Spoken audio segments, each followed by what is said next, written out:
Sejam bem-vindos, Pedro, sejam bem-vindos, seja bem-vindo, Paiva Magalhães. Os microfones estão abertos a partir de agora. Todos os microfones abertos. Boa noite, senhores. Boa noite, Paiva. Boa noite, Pedro. Boa noite a todos os ouvintes da Virtual. É uma satisfação participar com você, Márcio Chaves. É uma satisfação participar também com você, Pedro Tosta, desse momento de bate-papo que a gente vai discutir um pouquinho da nossa cidade. É uma satisfação imensa estar com vocês nessa noite. Obrigado. Pedro de Sá. Bom, boa noite a todos. Uma alegria estar aqui mais uma vez. Márcio, faz tempo que a gente não estava junto. E é sempre bom aqui compartilhar com seus ouvintes, poder ter a oportunidade de trazer essas ideias. Boa noite o Eduardo me chamou de Pedro Tosta, eu vou chamar ele de Eduardo Falcão, só de... Mas Eduardo Paiva Magalhães, tão querido na nossa cidade, e muito bom estar aqui com você, Eduardo. Obrigado. Pedro Tosta é um orgulho, porque é meu pai, mas eu não tenho Tosta, né? Eu só tenho Pedro de Sá. Mas normal, muita gente faz essa confusão, Aí eu achei engraçado. E uma coisa, Márcio, também que me chamou a atenção, que é legal falar. Cara, a gente está falando aqui de Panorama 2024. Como o tempo passa rápido, como as coisas vão acontecendo sem às vezes perceber. E a gente já está começando a conversar sobre a próxima eleição. Por um lado é muito bom que a gente antecipe as conversas e por outro é a certeza de que as pessoas têm que se preocupar desde sempre, né, Eduardo? Porque não é fácil. Chegar na hora para decidir em cima da hora, sempre dá errado. O grande problema é a responsabilidade que todos temos de conduzir tanto ao legislativo como ao majoritário, ao cargo majoritário de prefeito, pessoas que de fato se preocupem com a cidade. É muito comum as pessoas não pensarem coletivamente. Muita gente pensa individualmente. Talvez por essa razão que nós tenhamos ao longo dos anos, nos últimos anos, observado uma escolha muitas vezes equivocada por parte da população, que acaba resultando num cenário que hoje a gente encontra da nossa cidade, onde existem diversas críticas, diversas queixas da população.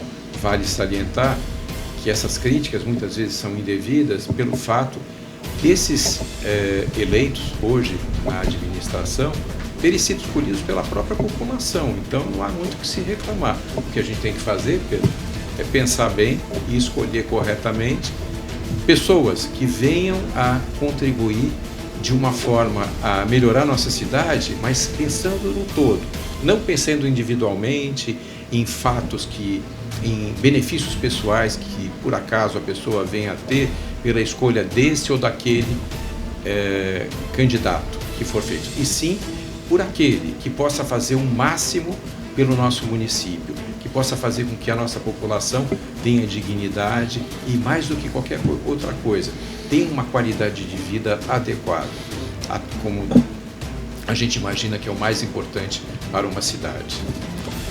Bacana que a gente já está falando, é impossível a gente que vive na política não falar meio que como candidato mesmo, né? Pelo jeito de falar, a gente percebe essa intenção de contribuir para um processo político saudável, contribuir de uma forma diferente. Eu acho que é super importante essa tua fala de que as pessoas precisam olhar menos para o que elas vão receber ou que pode tirar de proveito e principalmente para a cidade. A gente vive um momento com bastante questionamentos sobre a forma de governar. A gente vem de um processo de desgaste em outras administrações também.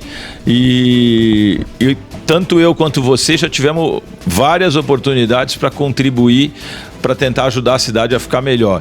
E não tenho dúvida de que sempre que tivemos chances, a gente respondeu de forma positiva. Então, eu também penso já desde agora em lançar de novo, em participar do processo eleitoral.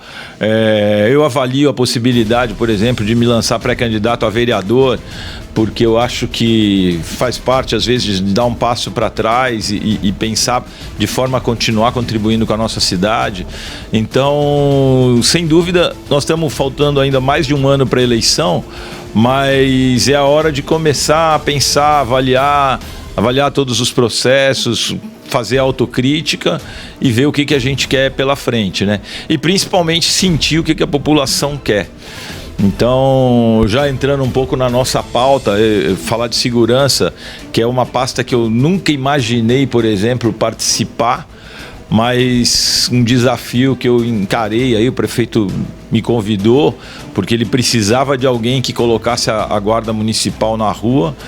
E a gente está fazendo um trabalho aí de integrar a polícia militar, polícia civil e a própria criação da guarda, que eu considero uma vitória que fica, para mim, fica para a história, porque era um desafio sem tamanho e a gente herdou um trabalho já iniciado, mas com bastante complicação, a própria formação da guarda não equacionada, e a gente conseguiu chegar a termo e colocar, ainda que a segurança seja um dos grandes problemas da nossa cidade, e a gente viu recentemente o pânico que foi gerado pelos atentados que aconteceram longe daqui, mas que acabaram gerando no Brasil inteiro uma sensação de fragilidade muito grande, né? Então, eu tenho certeza que você acompanhou também tudo isso de perto, e a gente fica pensando o que a gente pode fazer para levar a segurança, a sensação de segurança. Segurança nem sempre a gente consegue levar, mas as pessoas se sentirem mais protegidas ou mais próximas de uma situação de segurança é muito importante.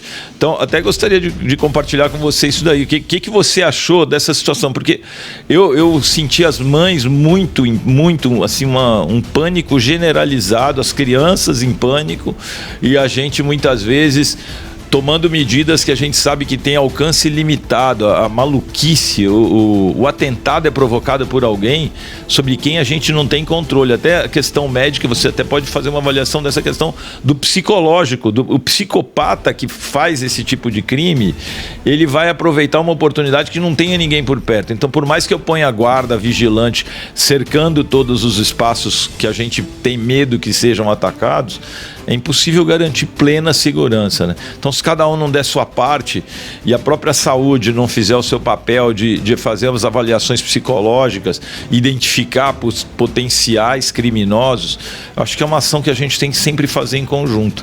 Então, para começar a nossa pauta aí de segurança e saúde, acho que a gente podia falar um pouco desse clima que a gente viveu recentemente, né? Com certeza. Mas antes, antecipando assim um comentário sobre a parte de segurança, eu queria só ainda, com respeito à questão política, ponderar que o que está faltando na nossa cidade, acrescentando aquela fala inicial, seria um projeto de cidade para se discutir o que de fato a população quer para a nossa cidade. O que a população espera em relação à geração de emprego, em geração de renda? Qual é a vocação que nós temos de ser um retroporto ou não? Em que medida esse retroporto? Se nós vamos investir, por exemplo, na parte de empregos verdes, explorar o ecoturismo, porque a população é parte desse processo. Na medida que você desencadeia qualquer medida de planejamento de uma cidade, um projeto de cidade, de saúde, educação, trabalho, segurança, todas as áreas afins, zeladoria da cidade, é preciso que haja uma participação efetiva da cidade, para aí nós termos um projeto de cidade que atenda os anseios da população. De repente, obras que são feitas não são aquelas mais importantes, aquelas mais necessárias, e sim obras midiáticas que não atendem ao anseio da população. Então, essa discussão, eu acho que esse tempo que nós temos, até daqui a 15 meses, as eleições, são de fundamental importância para que todos os atores que pretendem amanhã concorrer ao executivo, ao legislativo, venham a discutir com a população e dessa forma que a gente tenha, a partir de 2024, uma administração que seja compatível com os anseios da população. Bom, voltando ao que você falou, realmente foi uma situação em relação à segurança pública, em relação à crise nas escolas, eu classificaria que foi uma histeria coletiva. Em todos os níveis, em todo grau de ensino, o grau superior inclusive, você viu que todos estavam preocupados com essa questão. Como você bem disse, é impossível você pôr uma segurança em cada escola, em cada saída de escola, em cada aluno que saia da escola em cada situação dessas. Você deve observar que em determinados países, até de primeiríssimo mundo, Noruega, Suécia, Estados Unidos, a partir de um evento dessa natureza, eventos semelhantes se repetem, o que mostra que existe um desvio de comportamento de alguns segmentos da sociedade que tendem a repetir fatos como esse que possam eventualmente levar o sujeito à notoriedade. Mas não levam, pelo contrário.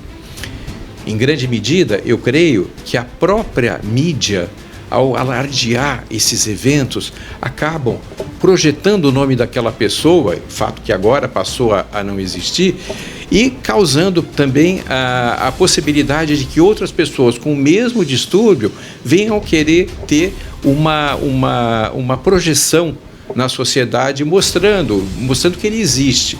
Então, sem dúvida, é um problema de comportamento por parte dessas pessoas e que a gente tem que tentar, na medida do possível, não dar publicidade à pessoa que fez esse tipo de coisa. Eu acho que a inteligência por parte da polícia, dos órgãos de segurança, no sentido de monitorar pessoas ou segmentos que tenham potencialmente um risco, ajudado pelos educadores da escola, constituem de fundamental importância para você poder fazer um trabalho preventivo. Mas dizer que vai eliminar totalmente, eu vejo com muita dificuldade. Os pais têm que estar alertas para a situação dos filhos, mudanças de comportamento, a possibilidade de acesso a armas em casa tem que ser bastante reduzida e buscar ajuda de um profissional médico, de um profissional de psiquiatria ou até de psicologia quando notar algum distúrbio de comportamento de um filho. Da mesma forma, os educadores têm essa mesma finalidade, essa mesma preocupação, essa mesma obrigação de, identificando um comportamento agressivo ou potencialmente desencadeador de um ato como esse, um ato criminoso como esse, também levar ao conhecimento de órgãos de saúde, também de segurança, para que não aconteça de forma alguma, não se repita esse fato. Sem dúvida, é um desafio que da sua pasta, sem sombra de dúvida, a gente sente que é muito difícil de conduzir, mas que com certeza vocês vão conduzir com maestria. Então, até, Eduardo, algumas coisas que foram bem legais, assim, por um lado, o clima ficou muito ruim, a pressão de vereadores, de mães, acabou gerando uma tensão muito grande. Por outro lado, a gente, por exemplo, percebeu a necessidade de incrementar as rondas escolares. Era uma coisa que a gente tinha deixado meio de lado, até desde a pandemia, tinha dado uma desativada, e com isso a gente implementou intensamente as rondas escolares e a visita às escolas. E com isso também o apoio ao coletivo da educação que trabalha dentro da escola. E até contando assim, a gente conseguiu identificar situações em que os diretores não se sentiam apoiados, identificavam uma criança que era potencialmente problema, mas não tinham a estrutura retaguarda, por exemplo, de uma avaliação psicológica e tal. E esse pânico acabou gerando um aprendizado também nesse sentido da necessidade da gente trabalhar em conjunto, Secretaria de Segurança com Secretarias de Educação, para acompanhar, tratar e evitar que uma criança que começa a apresentar uma tendência, ela desenvolva e potencialize essa tendência criminosa por falta de uma atenção. Então, se você identifica desde o começo, é muito mais fácil de sanar. Agora, eu acho que a maior lição de todas, e que muitos pais se recusaram a assimilar, a maior lição de todas nessa questão foi a necessidade dos pais acompanharem o que os seus filhos fazem. E isso daí dá até para traçar um paralelo com as questões da eleição. É muito fácil você dizer assim, eu não tenho nada a ver com isso, eu voto em quem eu quiser. Os filhos indo para a escola sem ninguém olhar se tem uma faca na mochila, se tem alguma coisa que possa representar uma ameaça. Os pais que se recusam a olhar a rede social que o seu filho frequenta, os pais que acham que não, isso tudo é brincadeira e acabam permitindo que a brincadeira evolua para a tragédia, eu acho que esse momento de pânico, como tudo que a gente faz na vida, traz esse aprendizado. Primeiro, da nossa necessidade de estar mais perto. Então a ronda escolar, que foi uma demanda que foi pleiteada pelas mães e a gente prontamente atendeu, outras que a gente não conseguiu atender, que é colocar um guarda na porta de cada escola, até porque seria totalmente ineficaz um guarda parado em cada escola, abandonado. Ele poderia até, pelo contrário, ser uma ameaça. Alguém podia tomar a arma de um guarda sozinho e acabar cometendo crime a partir dessa ação irresponsável, se a gente tivesse tido. Mas eu acho que a grande lição que a gente tira dessas ocorrências é, de fato, a questão da harmonia familiar e da necessidade dos pais, por menos tempo que tenham, participarem efetivamente da ação educacional dos seus filhos. É importante que eles assumam o seu papel, por mais que muitos achassem que a gente estava querendo transferir responsabilidade. Segurança pública não dá para revistar mochila de criança, isso é ilegal, inclusive. Então a gente aprendeu muito e como eu disse, o desafio de vir para a segurança pública tem trazido para mim uma enorme contribuição na questão de contribuições para avaliação, comportamento social e para entender um pouco mais de como funciona a cabeça da população da nossa cidade. Senhores, em relação à questão da segurança, nós temos escolas em que, na verdade, o cidadão começou a observar a fragilidade e a facilidade no acesso, visto o que aconteceu em Santa Catarina. Pulou-se um muro e se cometeu uma tragédia. O secretário falou, não dá para ficar vistoriando a mochila de cada criança. Sim, claro. Há uma situação do perigo que vem de fora e do perigo que se aloja dentro das escolas. De uma pandemia onde os jovens perderam a noção do que é sociabilizar, viver em sociedade, reclusos. Temos uma sociedade em que se mudou a formatação, onde os pais trabalham e a necessidade da presença do Estado, quanto da absolutação desses jovens no sistema de ensino. Senhores, segurança. Não dá para ter um policial em cada escola, mas é necessário se criar segurança em cada sala de aula. Como agir? Como trazer a proximidade dos pais para essa que é o primeiro contato do cidadão com a comunidade, com a sociedade, fora do seu núcleo, onde está sempre 100% protegido. Como agir? O Márcio, eu acho que aí, então, isso complementa mais ou menos aquilo que eu estava falando. E, bom, eu acho que a primeira coisa, que o próprio Paiva falou, e eu reforço, que é a questão dos pais e os professores são os primeiros responsáveis. São as pessoas mais próximas em condição de identificar perfis que possam representar um desajuste. Por quê? Porque a criança que tem essa tendência dentro da sala de aula, ou por retração excessiva, ou por um comportamento agressivo dentro da sala de aula, ela é perceptível. Então o professor, que muitas vezes ele não tem para quem falar ou para quem pedir o tratamento, ele se manifestar e cobrar que haja pelo menos uma avaliação psicológica para entender o comportamento das crianças, eu acho que isso é fundamental. A gente tem que trazer a psicologia para mais perto da escola para poder começar a avaliar desde pequeno. Por quê? Você falou também da pandemia. A pandemia, de fato, transformou a relação social das pessoas. Muita gente perdeu a noção de sociabilidade, de convivência com outras pessoas. O egoísmo e assim, a sensação de manter distância, em algumas pessoas isso foi potencializado de um jeito que a pessoa desaprendeu a conviver socialmente. Então ela quer se livrar de quem está perto. Então eu acho que os professores e os pais, num primeiro momento, têm um papel fundamental. Na questão da escola, e a gente aqui, aí que a gente percebe quanto foi grave tirar o muro das escolas e botar grade. A quantidade de problemas que a gente tem. Inclusive, vamos colocar um detetor de metais na entrada da escola. Não adianta nada, porque qualquer pessoa passa uma arma pela grade, qualquer pessoa passa droga pela grade. Então, aproximação do ambiente escolar com o externo não foi proveitosa no sentido de preservar a segurança das escolas.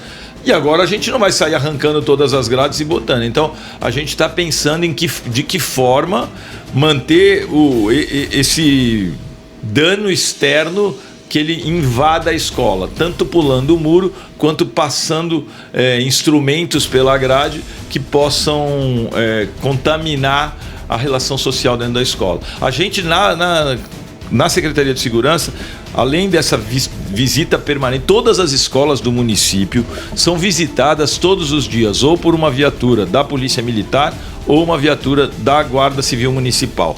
Para quê? Para ouvir dos diretores isso daí. Então, tá tudo tranquilo, não tenho nenhuma percepção de algo diferente acontecendo, nenhum comportamento.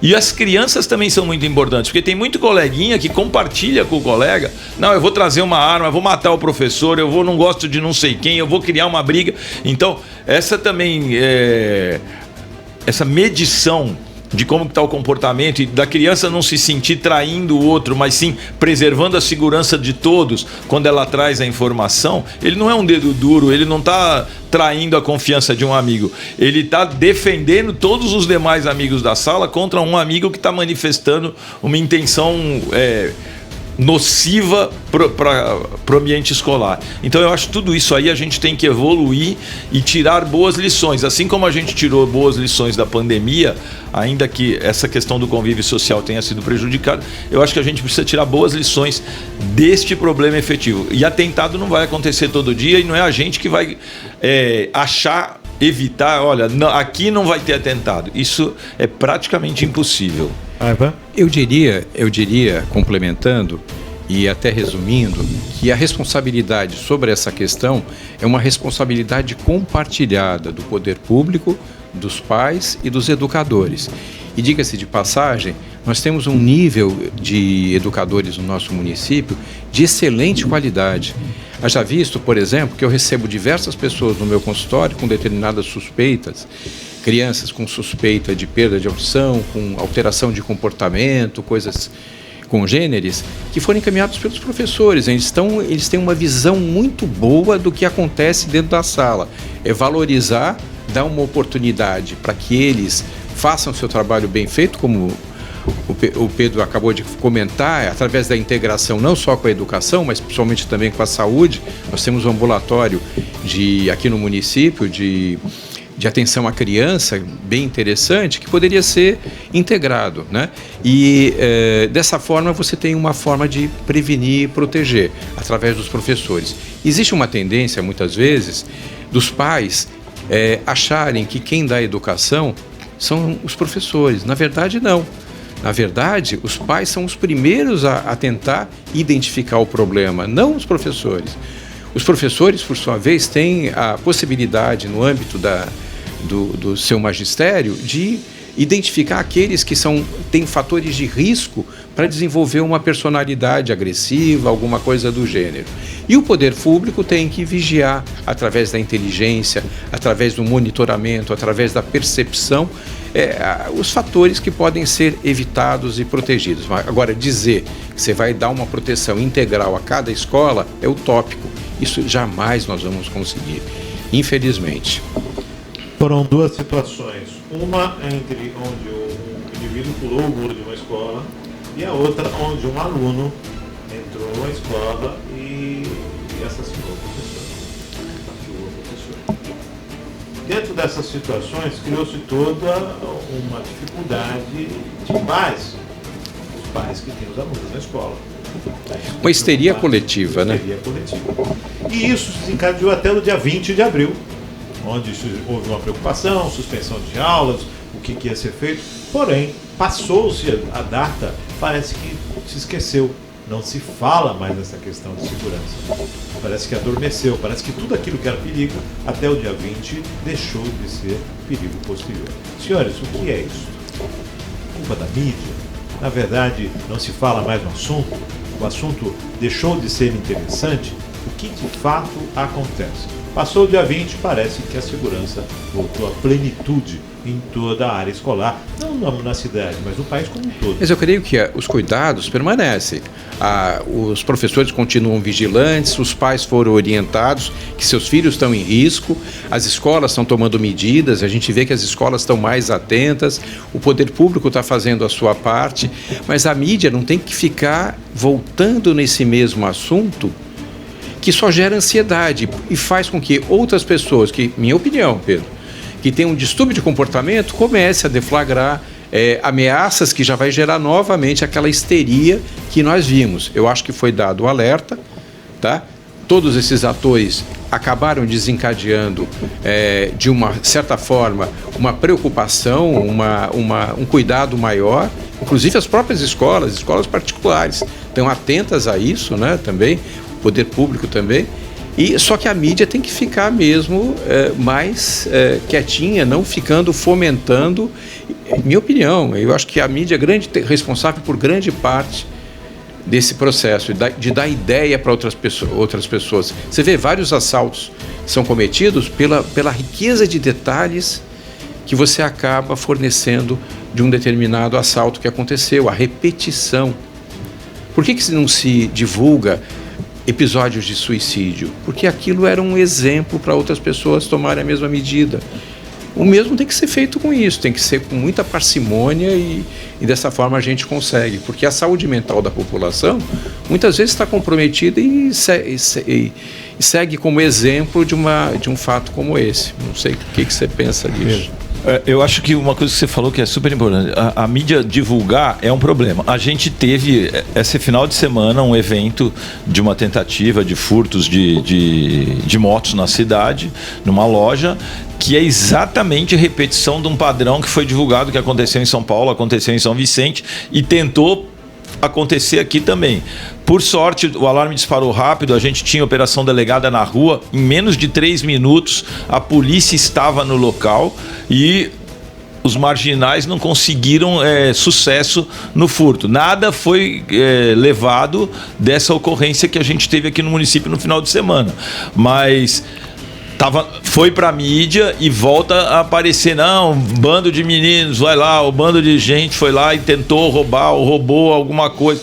Isso daí nos supermercados. Então, a mídia precisa ser mais cuidadosa na divulgação das ocorrências, para que isso não sirva de estímulo. Pô, se a gente se juntar, então, a gente consegue sucesso numa ação de dano ao patrimônio, tanto público quanto privado. Então, eu acho que isso é um alerta muito importante. A mídia precisa fazer filtro.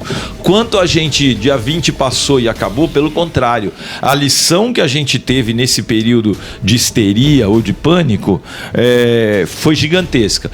E a gente continua tomando novas providências. Então, por exemplo, a questão de ter psicólogos para fazer avaliação, identificar e fazer avaliação dos casos que professores e pais manifestem importante uma atenção. Isso está acontecendo, não era uma coisa corriqueira. A gente tem hoje uma proposta, por exemplo, que está em tramitação na esfera municipal, que é o segurança de pátio, que é todas as áreas, como a gente ter dentro de todas as escolas alguém que vai monitorar esse contato da cerca interna com externa, da transferência de coisas de dentro para fora ou de fora para dentro, que é um reforço nos equipamentos de segurança. E a questão do monitoramento, que a gente tem cobrado intensivamente, que é o grande fator que vai fazer a diferença. Porque quando a pessoa está sendo monitorada o tempo inteiro, ela não pratica. Quando ela sabe que tem uma câmera tomando conta, ela não vai praticar o ato errado com a mesma facilidade que ela faz quando não tem ninguém olhando. Então, isso é natural, criança, jovem, adulto, todo mundo faz errado quando não tem ninguém olhando. Essa pessoa não seria já o inspetor de alunos? Então, mas alguém com uma autoridade um pouco mais forte, com um preparo um pouco mais forte. O inspetor de alunos, antigamente ele era o cara que fazia isso, mas hoje tiraram tanto poder do inspetor de aluno que ele mesmo não se sente à vontade para combater situações um pouco mais mas que demandem um pouco de rigor ou de uma autoridade mais efetiva. A gente tem poucos inspetores de alunos no município e com uma autoridade diminuída, né? Os próprios pais acabaram contribuindo para que isso acontecesse. Antigamente, isso a gente que é da antiga fala toda hora. Quando eu levava uma bronca dentro da escola, eu já sabia que eu ia apanhar em casa. Se eu fosse chamar, meu pai fosse chamado na diretoria, agora hoje em dia, quando o pai é chamado na diretoria, vai lá e reclama que estão tirando ele do trabalho, que estão perturbando a vida dele e que estão querendo que ele faça o papel dos outros, o que não é uma verdade. Então, essa inversão dos papéis e essa análise incorreta do como deve ser conduzido, acabou tumultuando um pouco o processo. Por isso, a ideia de incluir mais um agente, além do inspetor de aluno, além do diretor e do professor, que vai contribuir para manter a disciplina, digamos assim, dentro do pátio escolar. E, principalmente, evitar a relação perniciosa do lado externo com o lado interno. Então, a gente acredita que isso ajuda. E a nossa atenção, então, como eu disse, a ronda escolar que foi reativada e incrementada, ela está presente permanentemente. Então, toda a escola tem uma viatura ou na entrada, ou na saída, ou durante o período, se relacionando com os diretores de escola, principalmente. E uma outra recomendação que a gente acabou fazendo foi que os guardas entrassem nas escolas, conversassem com as crianças, explicassem que levar arma ou faca... Muitas crianças andaram falando, eu estou trazendo uma faca que é para me proteger. O que, na verdade, isso acaba não acontecendo. Ela não vai usar aquela faca em defesa própria e ela pode acabar sendo desencaminhada para usar aquela faca porque se sente forte, então ela acaba usando numa situação errada. Então, tudo isso a gente está trabalhando também a conscientização das crianças, dos jovens e dos professores e pais para que a gente possa atuar em conjunto. Essa maluquice que acabou acontecendo acabou aproximando a segurança pública da educação e, consequentemente, da saúde também, com certeza resultados muito positivos para aquilo que a gente espera, que é identificar antecipadamente e prevenir a ocorrência pelo monitoramento do comportamento psicológico de crianças e jovens. Senhores, vou usar a palavra monitoramento. Monitoramento. A cidade, ela, dentre as cidades da região, é a que tem o menor número de câmeras de monitoramento. Secretário e Paiva, como vocês observam esta questão? O que pode ser feito nessa questão? O avanço no monitoramento, em que a cidade já vislumbra isso há muito tempo, mas que de fato não há um número satisfatório de câmeras na cidade. Mas por incrível que pareça, a gente também teve uma evolução nesse sentido. A gente conseguiu, muitos diretores tinham câmeras dentro das suas escolas porque compraram com dinheiro da APM ou de alguma outra forma, tem aquele recurso direto, dinheiro direto na escola e tal, e muitos diretores acabaram comprando câmeras e eles monitoravam a escola pelo celular. O que a gente conseguiu? Que esses diretores passassem a compartilhar as imagens das câmeras com a central de monitoramento da prefeitura. Então a gente tinha lá 12 câmeras funcionando e hoje a gente tem em torno de 80 câmeras monitorando situações. A gente tem algumas escolas no município, inclusive uma que a gente conseguiu evitar um furto por ação do monitoramento. O vigilante da escola saiu, desligou o alarme, porque ele ia sair, deixou o alarme desligado e foi para casa dormir. A câmera da escola ligada, entrou uma pessoa na escola, o pessoal da central de monitoramento acionou a polícia chegou no local, espantou o ladrão que já tinha pego 3 notebooks e uma série de controles remotos de televisão. Tal. Enfim, o monitoramento já funcionou. Então, a segurança pública hoje, a alma da segurança pública é o monitoramento. Por quê? Você tem 60 câmeras monitoradas por um único agente. Ele consegue perceber. E com os softwares inteligentes que tem hoje em dia, você consegue inclusive fazer uma programação assim, tem um movimento dentro da escola, a câmera que está enxergando aquele movimento puxa para a tela principal. Então você não precisa ficar olhando todas as telas ao mesmo tempo. Você consegue que o próprio sistema puxe e te alerte que existe um lugar que tem uma ação diferente da programada.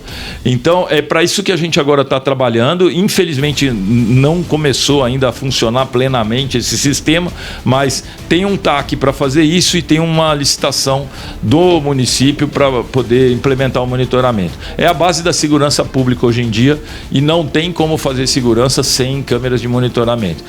Tanto nos próprios públicos quanto nas entradas e saídas da cidade, que permitirão, por exemplo, alguém roubou um carro, você saber qual foi o percurso, por onde andou e qual foi o destino. E aí a gente está também tentando integrar a Ecovias nesse processo, porque a Ecovias tem as câmeras, mas não utiliza para segurança. E a gente está tentando motivar para que isso venha a acontecer. Segurança pública hoje é um sistema integrado entre todos os municípios da região e a falta de câmeras de Cubatão acaba prejudicando e trazendo muita gente fazer roubo e furto aqui, justamente porque não tem quem acompanhe. Paiva. Eu acho que o Pedro Sá esgotou, tá vendo? Acertei. Ele esgotou esse assunto de segurança. Eu só faria um parênteses em relação a isso, que nós estamos em 2023, e parte desse problema de segurança nas escolas foi motivado por uma obra midiática de se tirar os muros onde nós tínhamos guarás vermelhos e botar uma grade. Isso foi uma obra midiática que a população certamente não foi consultada e tampouco, se fosse, aceitaria que fosse feita, tá? Então, é um reflexo de você administrar sem ouvir a população, sem ouvir os alunos, sem ouvir essas pessoas, que está causando hoje esse problema. Conservação dos muros e uma série de coisas, sem contar agora com o risco. Isso já tinha sido alertado à época. E agora fica bem claro que foi uma medida que não foi correta, tá? Eu acho, nós já falamos bastante, precisamos falar da saúde, senão... Vamos entrar na saúde também. Só falar que as consequências da irresponsabilidade de um gestor, elas permanecem ao longo do tempo e elas vão ficando cada vez mais evidentes. Só que aí já passou o tempo de você poder fazer o julgamento daquilo que aconteceu. Então, por isso que é tão importante escolhas sensatas, racionais e que consigam medir qual é a intenção desses candidatos a gestor, porque geralmente o gestor senta durante a campanha, faz um baita de um projeto de cidade e quando ele senta na cadeira ele quer fazer as coisas personalizadas. Eu acho que isso aqui é legal, eu acho que tirar muro e botar a grade é importante. E hoje a gente está vendo que a consequência disso é uma exposição até de alguém passar na rua e alvejar uma criança dentro da escola, numa situação que a gente não consegue Como, por evitar. exemplo, nós perdemos a oportunidade, no final do governo do Dr. Clermont, nós tínhamos todo um projeto de fazer um centro de especialidades, tá? Onde era a antiga Santa Casa. Projeto pronto, feito pelo arquiteto Jarbas Bela Carman, tudo prontinho, empresa contratada e, lamentavelmente, não foi feito. Esse projeto não foi levado a termo. O que acontece é que o egoísmo das pessoas que querem eliminar todas as marcas de administrações anteriores, podendo botar a sua marca, tentando fazer a sua marca, fazem com que haja uma descontinuidade administrativa no município. Eu citaria o centro de especialidades como uma coisa marcante. E a gente nota, nós tínhamos, à época do Dr. Clermont, uma atenção básica funcionante, uma atenção secundária no hospital funcionando bem. À época, nós estávamos juntos, eu era secretário de saúde do município, as coisas funcionavam, nós tínhamos exames, nós tínhamos atenção básica, foi implantada a saúde da família, 20 equipes que não existiam, em áreas que até então não tinham oportunidade de ter atendimento, como Água Fria, Pilões, Vila Esperança, Ponto Final, Morro do Índio, não existia atendimento lá. Nós levamos a saúde da família para lá. Uma série de projetos interessantes. O SAMU também foi idealizado naquela época. A saúde do município era considerada como uma das melhores da região. Eu não sou saudosista, estou apenas pontuando. A gente nota que de 2008 para cá, nós vimos numa decrescente, nós vimos numa queda livre que eu achava que quando acabou os 8 anos posteriores, nós estávamos no fundo do poço. Mas o poço não tinha fundo, continuou ainda aprofundando, ainda cada vez mais, uma piora da oferta de atendimento à população. Hoje, nós temos aqui no município uma dificuldade muito grande na integração entre os serviços, a total falta de gestão. A gente nota que a policlínica fala de um jeito, que as unidades básicas de saúde falam de outro jeito, a UPA fala de um jeito, os pronto-socorros falam de outro jeito, fazem com que não haja uma integração. Integração alguma, não existe gestão no município de saúde. Quem é prejudicado com isso é a população. A população precisa de um exame e é escanteada, espera meses, semanas para conseguir o exame. Depois, outro tanto para conseguir a consulta para ser atendido e ver o resultado do exame. E quando consegue, aquele médico que havia atendido já não está mais.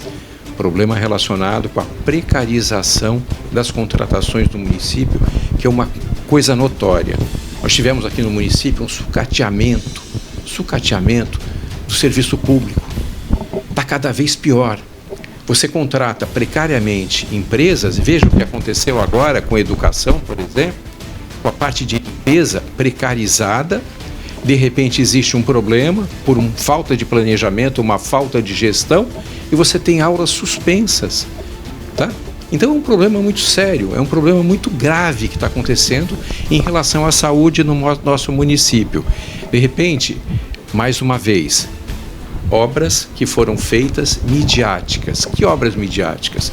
Vamos botar terapia renal substitutiva, vamos botar oncologia no município. Funcionou? Alguém foi atendido? Se alguém foi atendido, eu peço que me fale. No entanto, você não tinha atenção básica, que é a base do atendimento. Isso faz com que a população sofra, tá? À época do Dr. Clermont, nós tínhamos uma garantia de acesso da população nos serviços públicos. Tínhamos sim. A pessoa que precisava, não precisava da intervenção de qualquer pessoa para ter exames, consultas, de uma forma célere. Hoje, lamentavelmente, a gente vê as pessoas doentes, com doenças graves, padecendo de não serem atendidas no nosso município. É um desabafo de um médico antigo da cidade, que eu estou aqui em Cubatão há 40 anos, e eu sofro com o que está acontecendo com a nossa população, Márcio. Isso me incomoda e incomoda muito. Pedro? E a população sofre muito.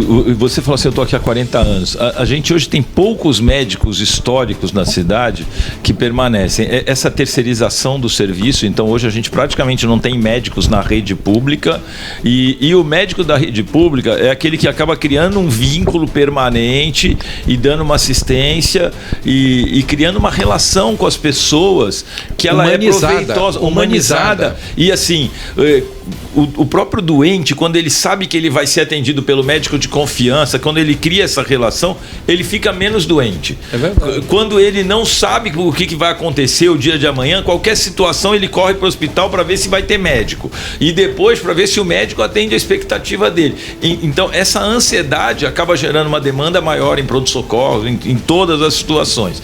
E uma história engraçada, eu não tenho a profundidade que você tem na área da saúde, mas eu tenho umas histórias engraçadas. Quando eu fui vice-prefeito, eu acabei me metendo em todas as áreas. E a saúde, eu encontrei umas coisas tão malucas. Por exemplo, teve uma época que eu resolvi visitar as UBSs para ver a questão dos dentistas, como é que funcionava. Eu cheguei em um UBS que tinha uma única cadeira de dentista e 4 dentistas lotados naquela UBS. Então cada um trabalhava um período a cada 2 dias. Um trabalhava de manhã, o outro à tarde, o outro de manhã, o outro à tarde, o outro de manhã, o outro à tarde. E tinha UBS que tinha 3 cadeiras de dentista e não tinha nenhum dentista. Porque, aqui tem uma goteira, aqui não sei o que, aqui é longe, nenhum dentista quer vir para cá. Então você tinha 4 dentistas nas UBSs mais bem posicionadas e 0 dentistas na UBS que tinha estrutura para atender e não tinha ninguém. Então é o que você falou. É gestão. A questão de gestão ela é grave a ponto de permitir que cada um faça o que bem entenda e não aquilo que de fato a população precisa. E aí volta aquelas questões dos deslocamentos. Dando uma escapadinha, na área da educação, por exemplo, a gente tinha as crianças colocadas para estudar em qualquer escola. A gente tinha 75 linhas de ônibus quando eu assumi a Secretaria de Educação, porque quase todo mundo era indicado para estudar longe de casa para ter mais ônibus circulando. A gente, na época, conseguiu baixar para 49 linhas normais e reservamos ainda 2 ônibus para fazer excursão com as crianças, levar para programas de conhecer o aquário, ir na praia, ver como é que é na praia, porque tem criança que nunca foi na praia. Então, gestão é fundamental para que você tenha uma cidade bem administrada. Lá atrás, você falou de matriz econômica, por exemplo, a gente pensar no que a gente quer para o futuro.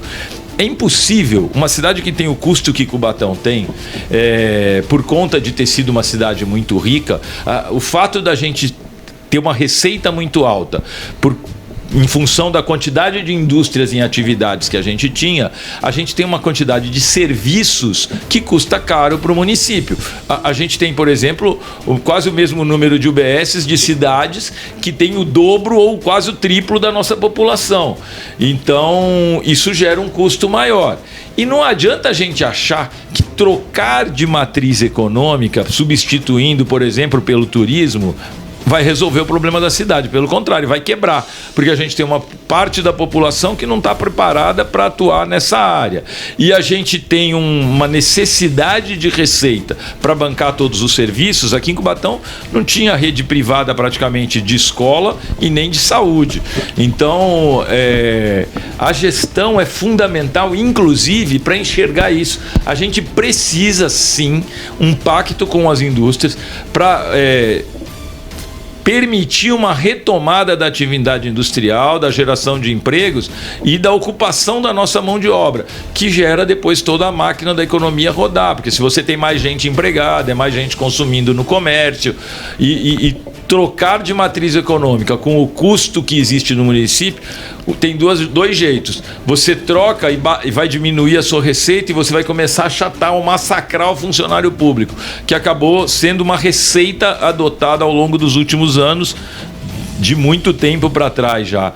Achar que é melhor nivelar por baixo do que melhorar a receita, valorizar e todo mundo subir junto. Quanto mais tiver salário na mão do trabalhador, tanto do serviço público quanto da iniciativa privada, mais gente consumindo, mais comércio funcionando. Então, transferir dinheiro e não transferir só cesta, criar um programa de um monte de cesta, um monte de benefícios, entre aspas, é melhor dar tudo isso em salário e cada um fazer a boa gestão, aprender a gerir o dinheiro, do que você ficar criando quebra-galhos para tentar manter a sobrevivência da população. A gente precisa passar dessa questão da sobrevivência para a transferência de recursos para que cada um possa administrar, crescer e fazer a economia como um todo funcionar. É isso que deu certo nos países que você mencionou, lá tanto da Europa quanto nos Estados Unidos. É o quê?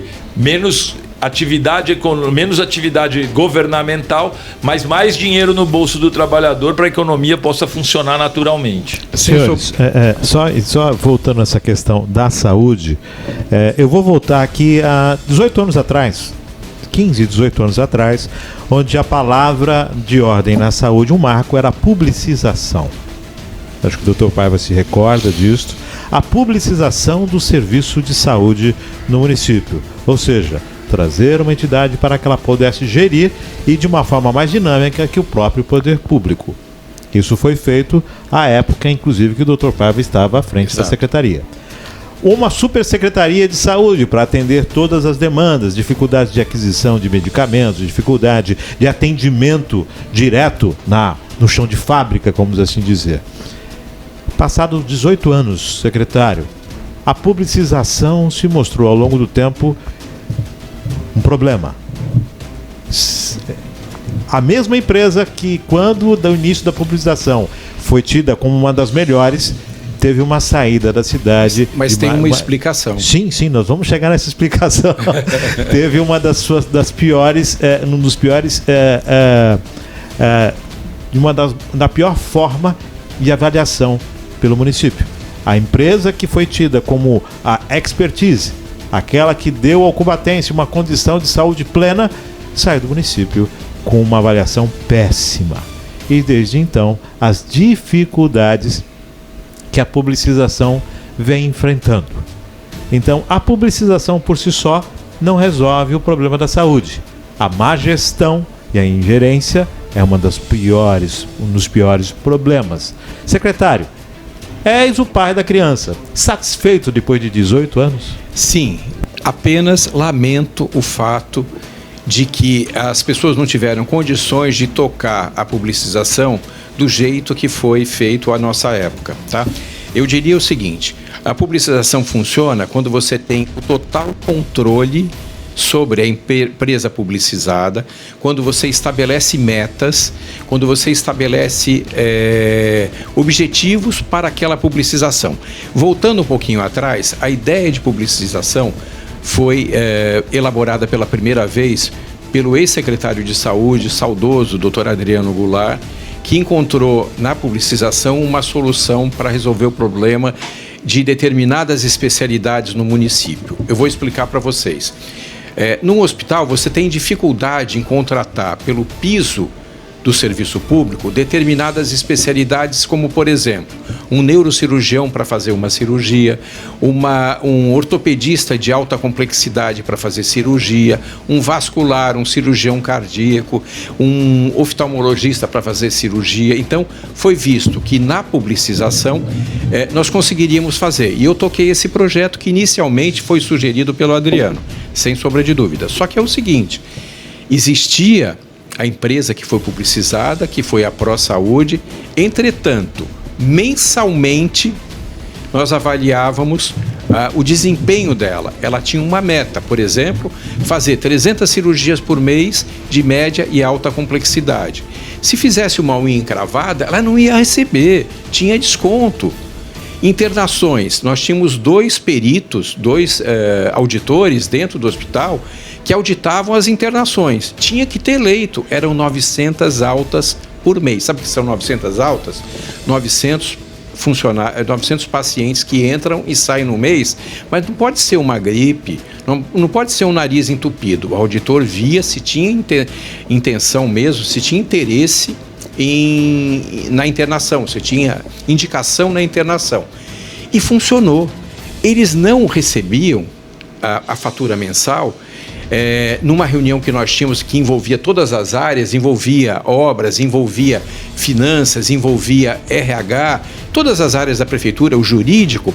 Se eles não tivessem kits com o salário, com as despesas de fundo de garantia, de tudo dos funcionários e também recolhimento de todos os impostos, não recebia fatura. Então, na nossa época, durante os 6 anos que elas tiveram na gestão do prefeito Clermont, e que eu fui secretário junto com ele, o hospital foi considerado 5 anos seguidos o melhor da Baixada Santista. Nós temos prêmios, eu tenho lá no consultório, de melhor hospital, hospital amigo da criança. Vinham pessoas de todos os municípios da região metropolitana. Cubatão inverteu de encaminhar os pacientes para Santos para receber pacientes de Santos. Eu brincava nas reuniões da Condesme, né, dos prefeitos, que Cubatão tinha que entrar como estância balneária, porque o pessoal vinha fazer o turismo da saúde. A turma trazia pessoal de fora para fazer cirurgia em Cubatão. Funcionava. E o melhor, não precisava da ingerência, da intervenção de qualquer político de plantão. O município ia num posto de saúde e ele era atendido, porque nós tínhamos uma estrutura. Mais do que isso, uma coisa que não existe até hoje, a informatização do sistema de saúde era integrado.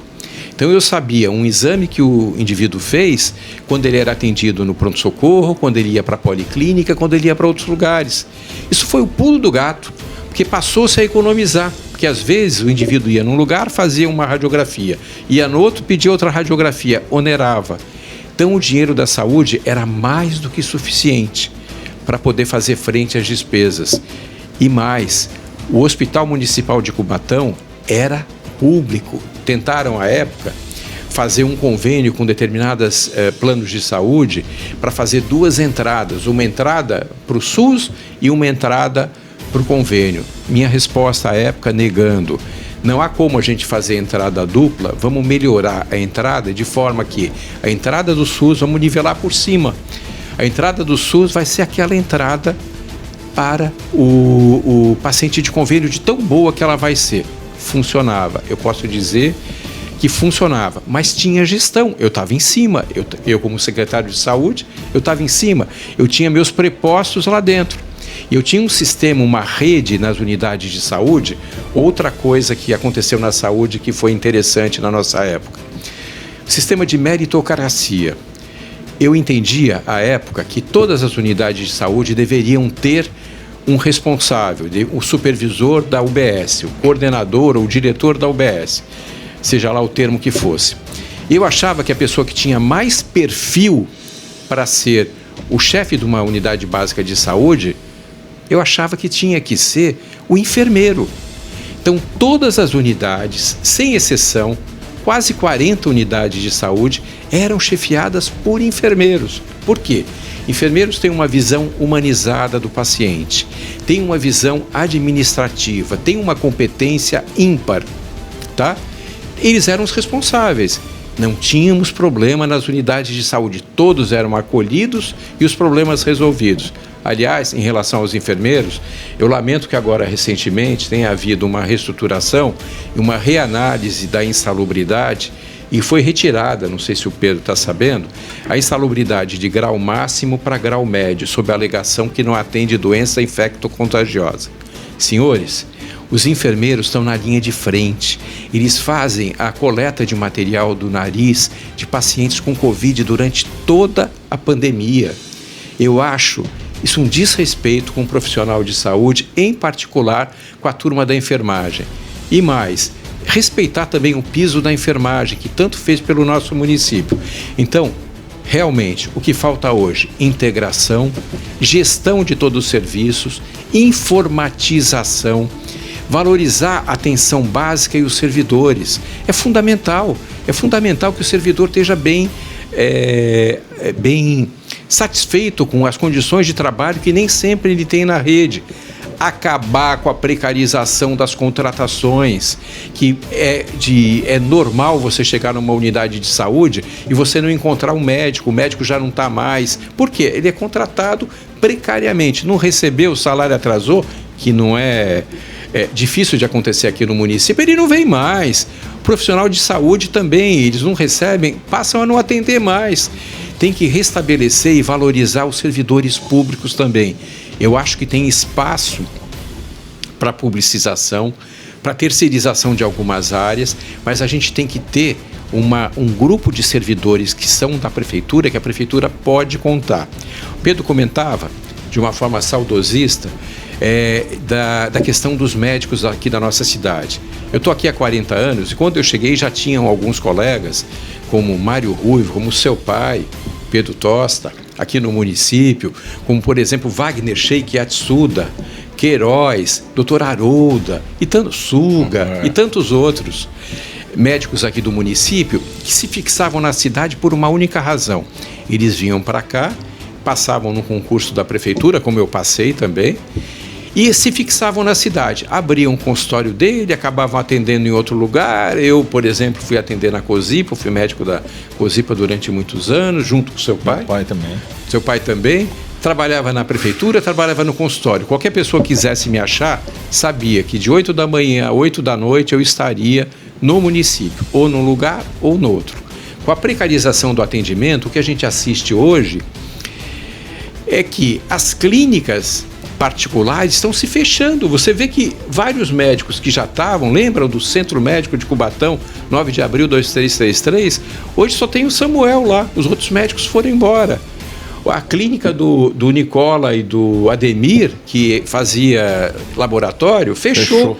E tantos outros consultórios acabaram diminuindo, fechando. Por quê? Eles não têm mais vínculo com a prefeitura, que dava o sustento para eles, eles não ficam no município. Então eu acho que essa política de precarização do atendimento, de desvalorização dos servidores públicos, de desvalorização da enfermagem, eu achei...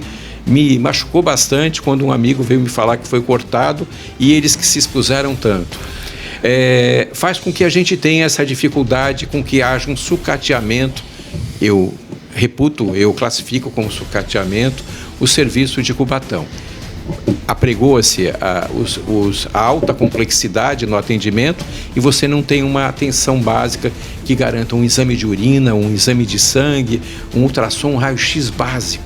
Você é mandado para outro município para ser atendido em outro município. E não adianta querer agora remodelar frente a 2024, com novas medidas que vão ser lançadas, que ficou um passivo na população de pessoas mutiladas por falta de atendimento, que são passivo esse de forma irreparável. Eu lamento muito, é uma coisa muito triste, viu, Marco? E sabe o que é também uma coisa que pesa? É a mania de dizer assim, mas o médico não quer atender, o não sei quem não quer atender. Também nessas minhas caminhadas, eu acho que é fundamental o gestor andar por todos os lugares para ver o que acontece. Quando eu estava também lá caminhando pelas próprias da saúde, eu cheguei uma vez numa unidade básica e tinha um ginecologista com 12 fichas na mão e ele falou assim, eu estou aqui cumprindo meu horário, mas não posso atender ninguém porque não tem a enfermeira. O ginecologista, para fazer um atendimento, precisa de uma pessoa dentro da sala. E tinha uma enfermeira na sala do pediatra, que não precisa de ninguém, e o responsável pela unidade não tinha a grandeza de pegar aquela pessoa que estava lá auxiliando na sala errada, colocar aqui para o ginecologista para poder atender. Então, as mulheres que estavam lá demandando uma consulta foram mandadas embora para casa porque faltava isso. Então, o que você falou, a valorização do enfermeiro, que é o cara do primeiro contato, que é a pessoa que percebe o que está acontecendo e que se preocupa em corrigir, é fundamental isso acontecer. E aí, agora você estava falando, eu estou meio saudosista hoje mesmo, porque eu lembrei, por exemplo, que o hospital, no tempo da Passarelli e Ney, o Passarelli fazia o teatro, o Ney fazia o hospital e não botava dinheiro do outro. Em 97, quando o Ney Serra assumiu a prefeitura, eu fui designado como diretor de obras e o Ney falou o seguinte, faço questão de entregar essa obra no dia 9 de abril e meu gabinete estará implantado na obra até a obra ser concluída.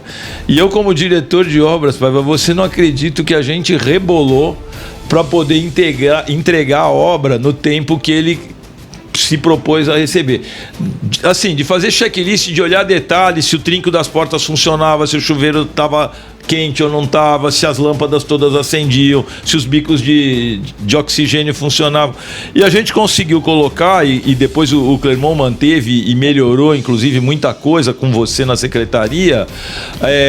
Por exemplo, a questão dos leitos todos serem disponibilizados, porque o hospital começou com capacidade de 250 leitos, mas não todos foram disponibilizados desde o começo. E você falou um outro negócio, e ao longo do tempo isso foi acontecendo. Então, eu tenho também esse orgulho no meu currículo de ter também colocado o hospital para funcionar, que era um desafio gigantesco acabar a obra no tempo que ele tinha solicitado. E depois funcionar o hospital, aí foi um desafio que foi sendo seguido e você teve aí eu não tenho dúvida, isso que você falou, a gente era uma referência máxima na saúde. Vinha a gente do Nordeste visitar os parentes e operar, porque tinha uma sequência, tanto nas cirurgias eletivas quanto na cirurgia. Mutirão de catarata, por exemplo, tinha coisas que se perderam ao longo do tempo e que fazem falta. A população carente precisa dessa atenção total. Então, é fundamental que os gestores acompanhem o que está acontecendo e percebam qual é de fato a necessidade. Hoje a área da saúde demanda isso. E você falou uma coisa, hoje a gente vê que a gente não é mais a referência principal, a referência, eu diria que a Santa Casa está voltando a ser a grande referência, porque faz quase todos os serviços, dá suporte para os demais municípios. Até acho que isso de tratar algumas coisas em outros municípios não é nenhum absurdo, porque alguns tratamentos de alto custo, se você implantar só no município para atender só a população do município, eles ficam muito mais caros do que eles atenderem regionalmente. Então faz parte atender regionalmente. Agora, a separação de entradas, que também é adotada em muitos lugares, de convênio vai para um lado e SUS vai para o outro lado. E o custeio do hospital, você tem que se garantir no convênio. E é uma das coisas que acabou interferindo muito negativamente aqui, porque o convênio não foi suficiente para suprir a parcela que foi determinada e o hospital acabou caindo muito de qualidade, inclusive, porque tem uma demanda SUS muito elevada e uma demanda convênio baixa. Só que na contratualização não era permitido que o SUS suprisse esse espaço reservado. Então, isso eu acho que a tua expertise mostra também, até pelo histórico, que a gente tem sempre que monitorar o que está acontecendo, corrigir os procedimentos, corrigir inclusive os contratos, porque às vezes a gente pensa um contrato e ele não funciona bem. Esse contrato da educação, por exemplo, é uma evidência. E aí as pessoas falam assim, mas tem que apresentar a certidão de que recolheu os tributos.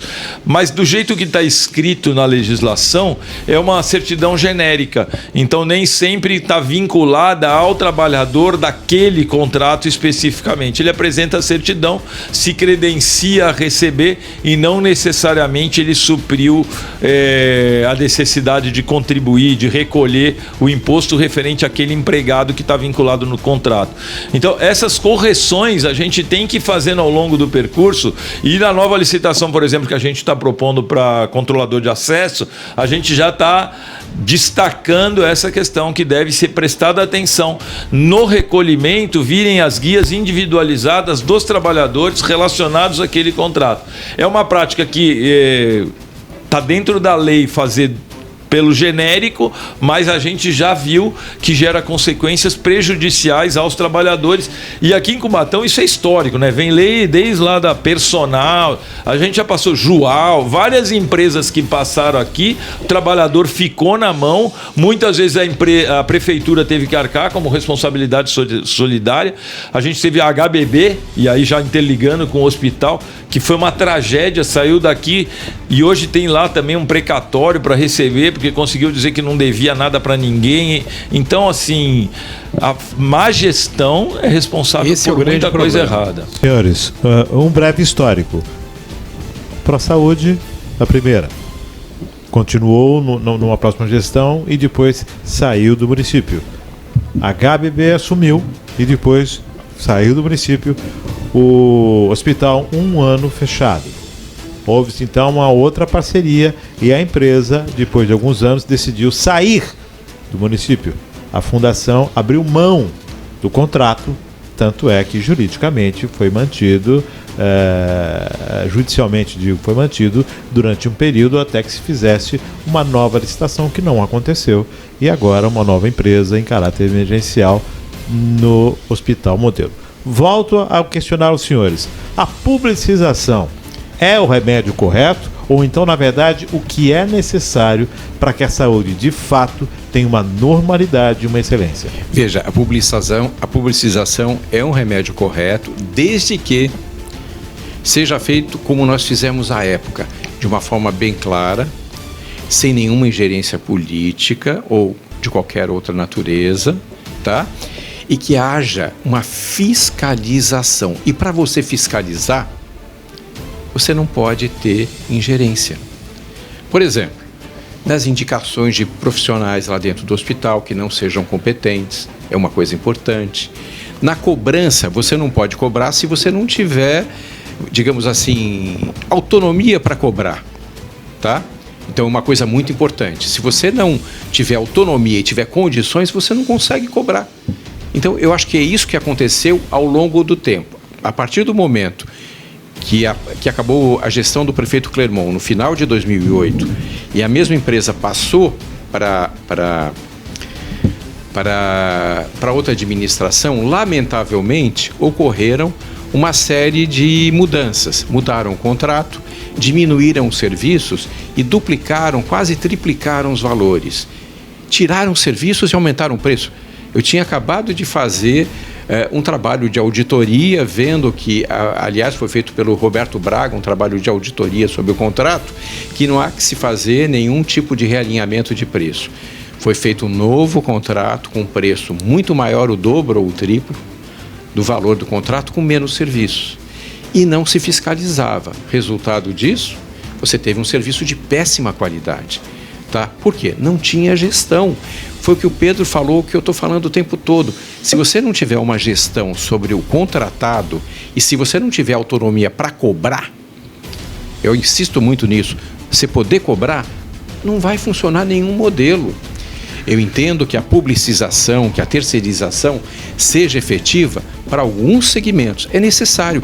Como é que eu vou botar um neurocirurgião para operar nesse hospital pagando o que se paga por um médico normal daqui? Não vai fazer. Você não vai trazer um cara gabaritado, um cirurgião cardíaco, um cirurgião vascular, ser um cirurgião de ortopedia de alta complexidade. A gente tem que considerar que esse hospital tem que funcionar porque nós estamos no entroncamento de rodovia. Nós temos uma vocação para alta complexidade em ortopedia. Tá? Por isso que na época funcionava, vinha... Para ter uma ideia, eu me lembro que um prefeito da região metropolitana, que não gostava muito de mim, ligou para o Clermont e pediu para transferir para o nosso município um senhor que tinha ido passar as férias no município dele, que tinha fraturado o fêmur. E esse senhor era uma pessoa que era ligada ao sindicato de supermercados, não lembro exatamente qual era o segmento dele, mas era uma pessoa abastada. Foi transferido para cá, foi operado, foi colocado prótese nele e foi embora, recebeu alta. Quer dizer, tal a confiança que nós tínhamos aqui. Sem contar também, uma coisa interessante que você falou, eu acho que a grande mudança que a gente teve na atenção básica foi o fato de elegermos, para tomar conta das unidades, enfermeiros e não cargos indicados. Mais uma vez, eram pessoas competentes. Tinha uma enfermeira aqui no município, tem uma enfermeira do município, Dona Lisete, que é um exemplo da área. Ela dignifica todos os profissionais de enfermagem. Dona Lisete. Ela era meu braço direito. E ela que escolhia as pessoas. Falava assim: Eduardo, para tal lugar, essa pessoa tem vocação, ela tem um atendimento humanizado, tarará, tarará. Não era indicado por político, por vereador, por ninguém. E ia. Alguns vereadores ironizavam e falavam: Paiva, você tem uma prefeiturinha aí, porque você tem um pregão. Aliás, a nossa secretaria foi a primeira a fazer pregão no município. A lei do pregão, que mudou aquele regime anterior que existia, foi na nossa gestão. Pregão. Foi feito pela gente. Nós capacitamos várias pessoas para poder fazer o pregão. Mas a Dona Lisete me ajudava a indicar essas pessoas. Eu trabalhava também com uma outra assistente social que era advogada, que era a Rosana Nogueira, que ela foi fazer o curso de pregoeira e ela é uma pessoa muito capacitada e honestíssima. Ela tomava conta. A parte jurídica da secretaria era o Roberto Braga e o Sandro, e a Vera Denise, que à época era procuradora. Então nós tínhamos tudo dentro da maior lisura. O prefeito Clermont confiava na administração da saúde e os resultados, o dinheiro que era para a saúde, dava mais do que suficiente para isso. Agora, todo mundo, depois do prefeito Clermont, quis compartilhar a despesa do hospital, aumentaram o preço, ficou superavitado, foi aumentado o preço, e vamos compartilhar vamos terceirizar, fazer uma administração híbrida, vamos fazer um negócio diferente. Começaram a mudar o contrato que nós tínhamos. Então esses outros modelos são totalmente diferentes do nosso. Por isso que fizeram água, porque são totalmente diferentes dos nossos. E começaram a compartilhar com o paciente particular de convênio. Na nossa época, por exemplo, eu ironizava nas audiências públicas da saúde e dizendo que a saúde de Cubatão, o serviço de saúde, o hospital de Cubatão, não era do SUS, não. Porque a gente pagava 93% do custo do hospital e vinha um recurso de 7% a 8%, isso historicamente, para bancar o hospital. Então era uma vontade política do prefeito Clermont de fazer com que o hospital melhorasse. Aliás, ele foi um médico de tantos anos na cidade, ele queria resgatar o hospital da cidade e ele conseguiu, prefeito. Ele bancava, mas para isso ele tinha que ter uma boa gestão, não podia ter desvios de medicamento, de nada, de contratação, todos eram servidores na atenção básica, funcionava direitinho. Então, essa é a questão, você ter pessoas certas no lugar certo, pessoas corretas, competentes, que queiram o bem. Cursos da saúde, nós criamos na nossa época uma verba que permanece até hoje, que é a verba SUS, que era uma forma de valorizar, ao contrário do que está se fazendo hoje, de diminuir a insalubridade do cara que está tendo contato com tuberculose, com Covid, com essas viroses que estão aí, diminuir, nós entendemos a necessidade de valorizar esse profissional. Todo mundo queria saber e ser transferido para a saúde, criou um problema, que todo mundo queria trabalhar na saúde. Cursos de formação, de faculdades, de saúde pública, etc., foram viabilizados. Então a gente tinha uma preocupação com o servidor público para poder prestar um serviço para a população. E eles prestaram com competência. Quem se lembra daquela época sabe, o servidor é a alma da nossa prefeitura. Precisamos de terceirizar alguns serviços? Sim, mas precisamos valorizar o servidor e fixar o profissional médico na cidade. Fixar.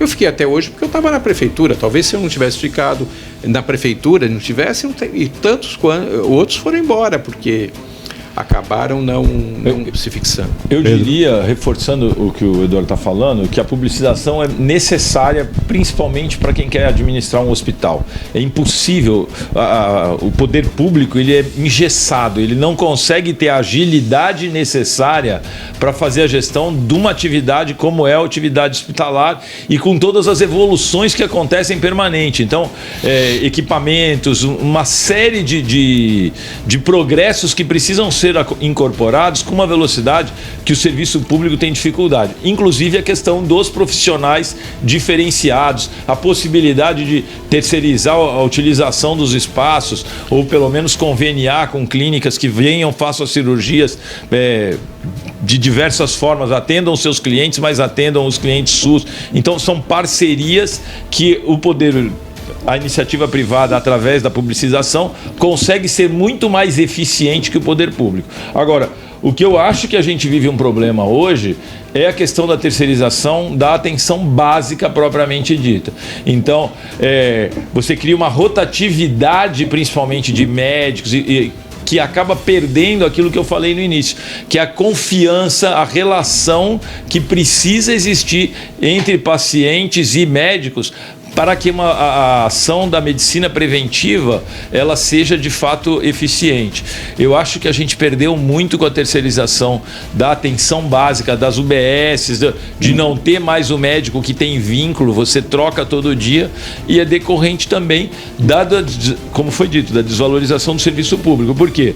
Um médico da prefeitura recebe aí 600, 700 reais talvez por plantão, e um médico da iniciativa privada hoje deve estar em torno de 2.800 reais um plantão. Então é impossível o poder público, pode fazer quantos concursos quiser, porque não vai trazer ninguém que tenha vontade de trabalhar. Talvez o cara queira encostar e vir aqui receber uma mixaria e atender mal, mas se ele pode ganhar 2.800 em qualquer outro lugar da região, ele não vai vir para cá por 600 reais, por mais que tenha estabilidade, um conforto.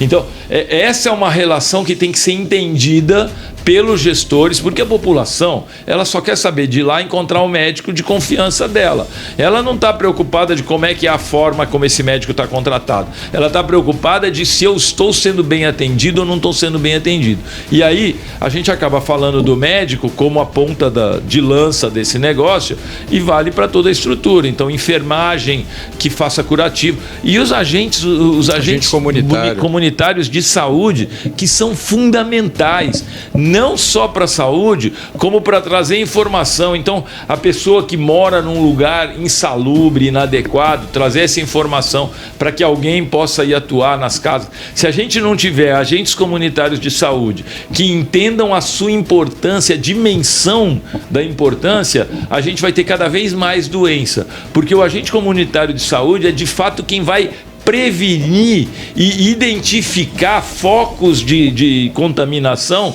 que muitas vezes você só ficar recebendo no pronto-socorro, por mais que faça busca ativa. A gente identificou que um caso de dengue foi lá na Ilha Caraguatá. A gente identificou um caso de dengue no Bolsão.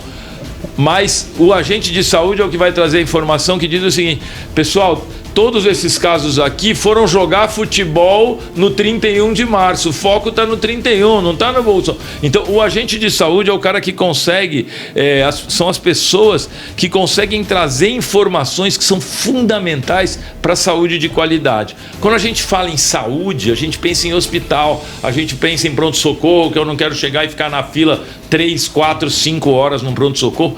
Porque isso é absurdo, você entrar no pronto-socorro e ficar 4 horas esperando para ser atendido, e acontece em algumas situações, mas a base da saúde, se funcionar bem, a gente vai ter muito menos gente demandando hospital, demandando pronto-socorro, demandando UPA, que é o quê? O agente comunitário de saúde, prestigiado, valorizado e entendendo qual é a sua função. Menos preocupado com as questões políticas do seu entorno e mais preocupado em trazer a informação e em se aproximar das pessoas. Volto a dizer, saúde é diretamente relacionada à relação pessoal.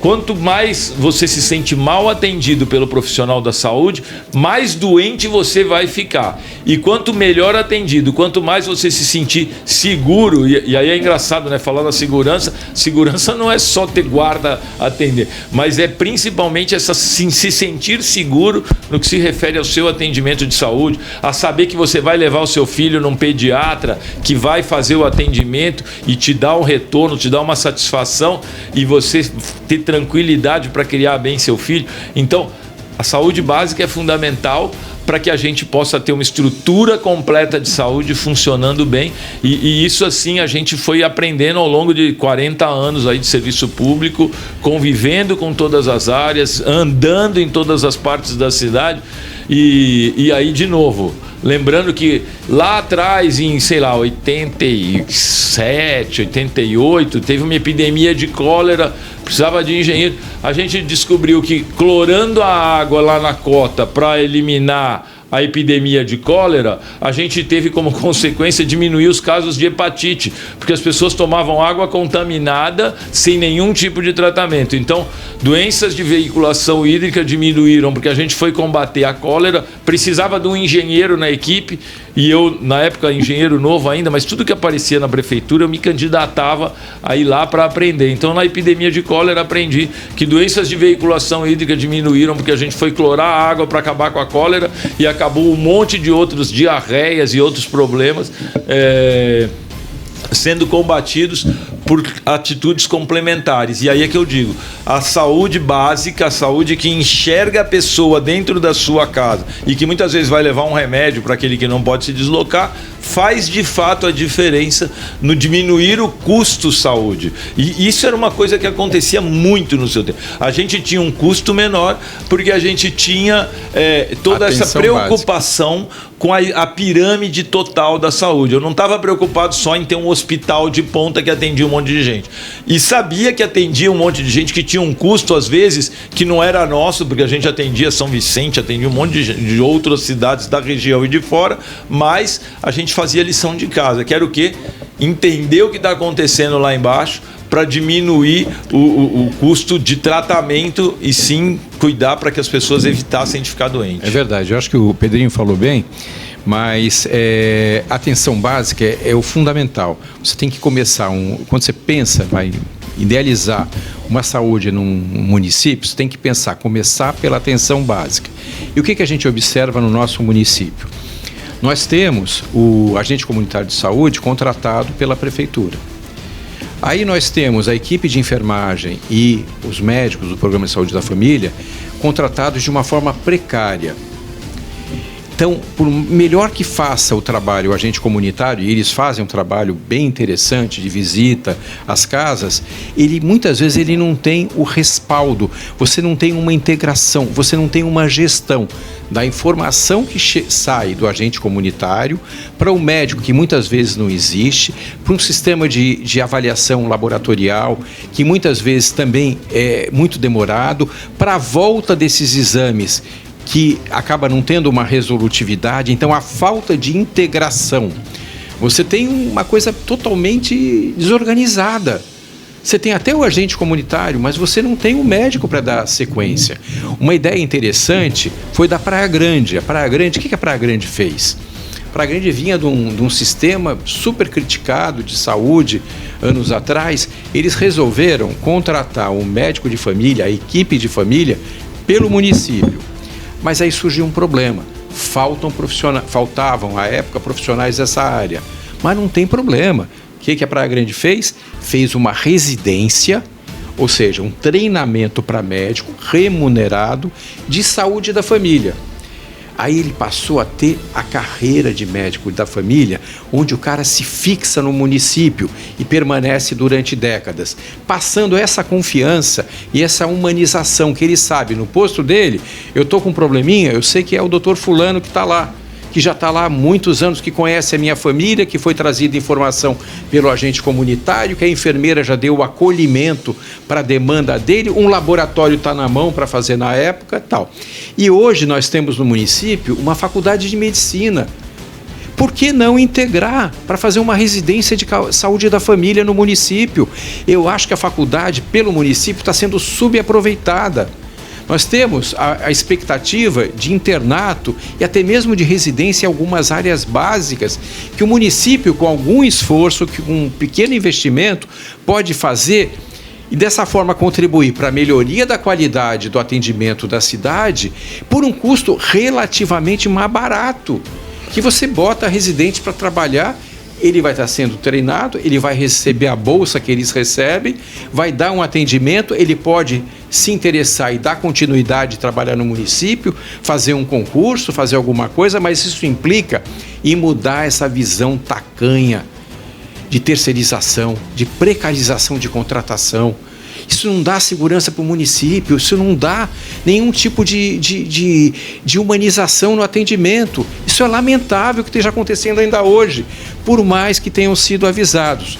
E também uma distorção que existe é o fato, como você falou, Pedro, de você pagar um determinado valor para o médico da rede e um valor 3, 4 vezes maior para o médico terceirizado. Vou voltar à minha época de médico do Estado, do Guilherme Álvaro.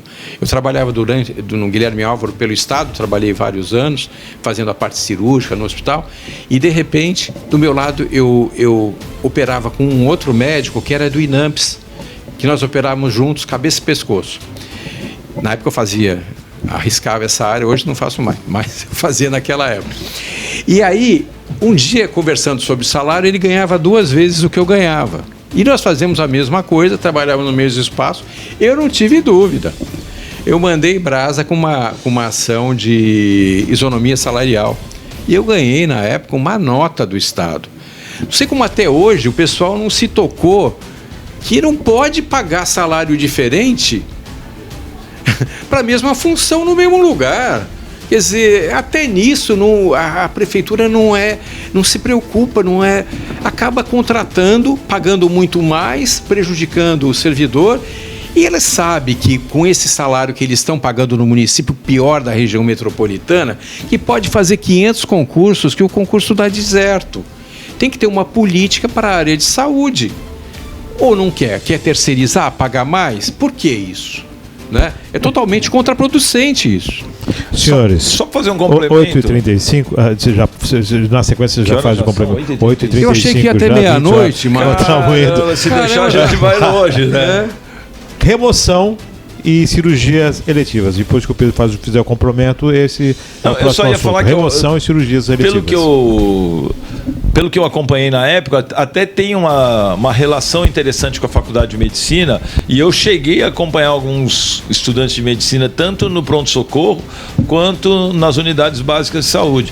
Na verdade, isso inclusive devia ser mais divulgado, mais trabalhado, para de fato gerar benefício para a sociedade. Está saindo muito estudante aqui todo ano, é aproveitar essa mão de obra. Tá, institucionalizar. Se você faz uma residência de saúde da família, hoje em dia existe um interesse muito grande pelo fato de ser uma carreira boa para a pessoa trilhar. Então, Então, faz uma residência junto com a faculdade, você vai acabar com o problema da atenção básica. Você vai pegar pessoas interessadas, que estão interessadas em aprender, em prestar um serviço para a população, que quem entra nessa área tem esse perfil.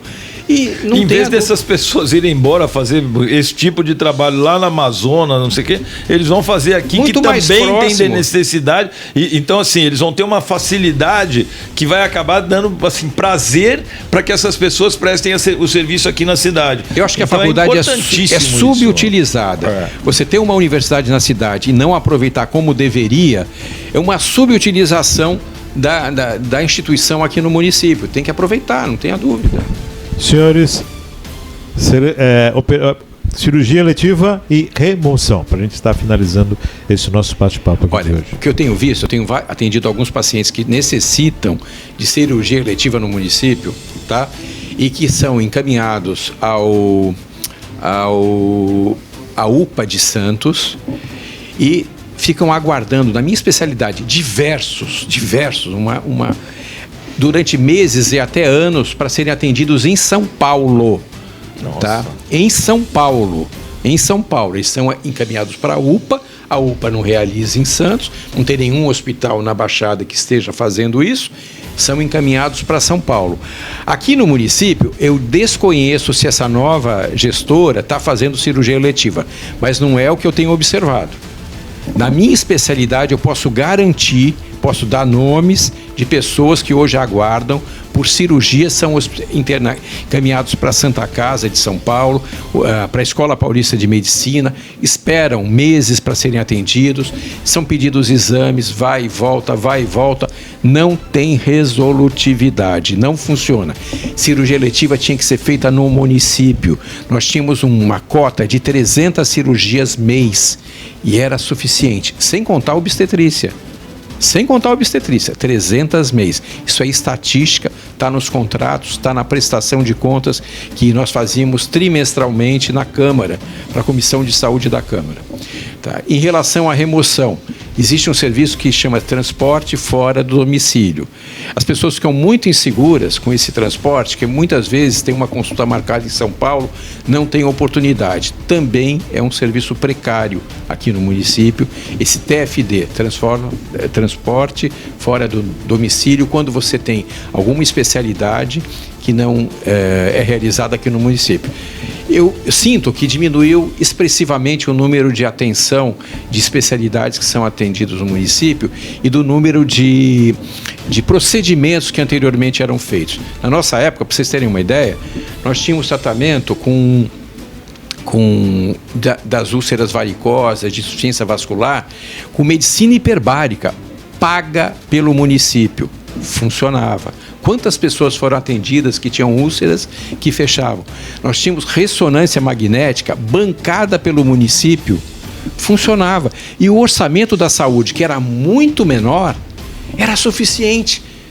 O prefeito Clermont pagava 93%, 92% do custo do hospital e só 7% era recurso vindo do SUS. Como é que se explica hoje que não é possível, que tem que compartilhar despesa, que a gente encaminha o atendimento de especialidades para o UPA de Santos, pro atendimento de especialidades de Santos, pro AME, faltou esse nome, pro AME de Santos, é o AME, não é o UPA, o AME de Santos, que por sua vez não tem resolutividade, exames para o AME de Santos, exames todos, o município não faz. Onde é que está gastando esse dinheiro? Para onde está vindo? Onde é que é o ralo? Essa questão da remoção, eu acho assim, aí eu vou olhar pelo lado do paciente.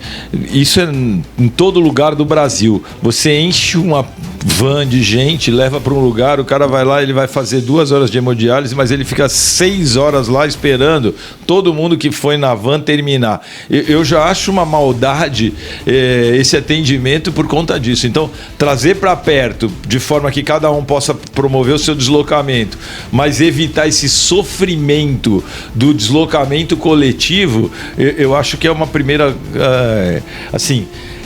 é fundamental para mostrar que você tem uma preocupação. Humanizar o atendimento à saúde é basicamente isso. Parar de carregar gente que fica 6 horas para fazer um atendimento de 2 horas, mas porque tem que esperar os demais, ou pior, às vezes demora um pouco mais e a van fala assim, agora está na minha hora, eu vou embora, e larga paciente para trás. Não estou falando de casos específicos do nosso município. Eu acho que esse é um problema da saúde como um todo, que precisa ser repensado. Agora, a questão de especialidades, eu até acho, volto a dizer, que às vezes você tem regras para implantar um ambulatório de especialidades, que é, por exemplo, sei lá, tem que ter mais de 150 mil habitantes. São regras do Estado, os AMEs são estaduais e tem algumas regras que têm que ser respeitadas. Mas também acho que se a gente fizer uma gestão adequada de recursos, a gente consegue promover algumas situações e, mais ainda, criar um setor de ouvidoria da saúde que escute essas situações pontuais de, olha, a pessoa está esperando atendimento e não acontece nunca e acaba dependendo da... Tem horas que parece que é para, de fato, escravizar politicamente o atendimento. Então, o coitado do paciente fica procurando alguém que possa fazer gestão para agilizar esse atendimento. Isso eu acho uma covardia gigantesca. A gente tem que ter uma ouvidoria que funcione bem. Existe o anúncio do atual governo de que a gente vai ter um ambulatório médico de especialidades aqui no município e que funcionará ali naquele prédio onde ia ser e que acabou não acontecendo. Depois foi feita uma obra lá pela universidade para poder se implantar no município e está lá fechada e abandonada até hoje, sendo objeto de furtos permanente, a gente não consegue evitar, enfim. Mas eu acho que a saúde, acima de tudo, saúde tem que ser vista olhando individualmente cada situação. As pessoas que demandam um tratamento permanente, elas precisam sim que haja um setor só para olhar por elas, que haja uma ouvidoria para demandar, olha, eu estou 20 dias esperando o resultado de um exame, ou esperando uma agenda de exame. A gente precisa cuidar melhor dessas pessoas, porque quanto mais grave fica a situação de saúde delas, mais caro vai ficar para o município. Então, criar um sistema que atenda bem e que olhe com carinho para as pessoas vai permitir um custo menor, um resultado final mais barato. Eu acho que é por aí que a gente tem que caminhar. E já terminando, já que você disse que a gente está em fase Pedro, final e 8h35... Deixa eu só fazer um comentário, Pedro. Eu acho que nesse momento uma ouvidoria não seria interessante, porque essa ouvidoria ela vai ser um ouvido moco. Porque se não tem médico na rede, se não tem atendimento de especialidades, no passado o ambulatório de especialidades era do município. Você não vai trazer um AME. Na verdade, quando você está trazendo um AME para cá, você está querendo transferir para o Estado essa responsabilidade. Cubatão sempre... Eu fui contratado como especialista 1 para o ambulatório de especialidades do município. Eu falo de ouvidoria. Falar para o otorrino laringologista de ouvidoria. Mas eu falo de ouvidoria, sabe, porque eu digo assim, no sentido de institucionalizar o acesso à reclamação. Hoje, ele fica dependendo de um político que conheça alguém. A gente tem que acabar com essa dependência política e por isso eu digo de garantir o acesso pode da ser população. Uma ouvidoria, mas pode ser qualquer outro nome que a gente... O que eu digo é assim, tem que ser institucional a possibilidade de questionar os prazos muito longos. E você falou assim, eu conheço gente que está aí há meses esperando para ir operar em São Paulo. Cara, com quem que esse cara está conversando? Só com você no teu consultório? Tá errado. Não, ele está na fila esperando. A instituição tem que ter um canal de conversa. A instituição prefeitura tem que ser o porta-voz desse cara para todos, não só para aqueles que têm amigo político. Pedro, melhor do que isso. Na nossa época, garantia de acesso da população ao serviço de saúde. Você não precisa de ninguém. Isso. Se você tiver uma saúde instituída, se você tiver o agente comunitário, o médico de família, o médico do ambulatório de especialidades, como eu fui, como vários colegas foram, como o Wagner foi, trabalhava do meu lado, grande amigo, Wagner Sheik Yatsuda, grande amigo. Se você tem essa estrutura, O sujeito chega para o agente comunitário e fala, olha, estou com dor de ouvido. O agente comunitário agiliza uma consulta no ambulatório de especialidades, acabou. O que não está funcionando é a engrenagem não funciona. E uma ouvidoria, tudo bem, eu acho que tem que ter uma ouvidoria da saúde quando você tem uma estrutura montada, que você não existe, e que vai dar conta das distócias, dos desarranjos que existem nessa engrenagem. Mas hoje essa engrenagem está com o dente quebrado, ela não funciona. E lamentavelmente muita gente está padecendo no nosso município sem atendimento. Agente comunitário não faz nada se ele não tiver uma sequência, uma hierarquização do atendimento. O agente comunitário atendeu, identificou o problema, manda para o médico da unidade, o médico atendeu, precisa de exame, ele pede. Não precisa de exame, tem que ir para o ambulatório de especialidades. Não, tem que ir para a cirurgia, vamos para o hospital. É a hierarquização do atendimento no município. Mas para isso você tem que ter gestão. Para isso você tem que ter um serviço funcionante. Você não pode ter uma precarização do atendimento. Você tem que ter um funcionalismo motivado. E a gente nota que ao longo do tempo nós passamos, eu sou funcionário público, aposentado, a ser desvalorizados. Tanto do ponto de vista de remuneração como de condições de trabalho. Nós somos os vilões da crise que existe no atendimento de tudo. Quando na verdade os funcionários públicos, em particular, todos eles, sem exceção, são os responsáveis por uma contraprestação de serviços para a nossa população. Então, por isso que eu comentei que eu acho que a engrenagem, eu insisto, que a engrenagem, como você mesmo falou, agente comunitário é importante, mas você tem que ter os outros elos.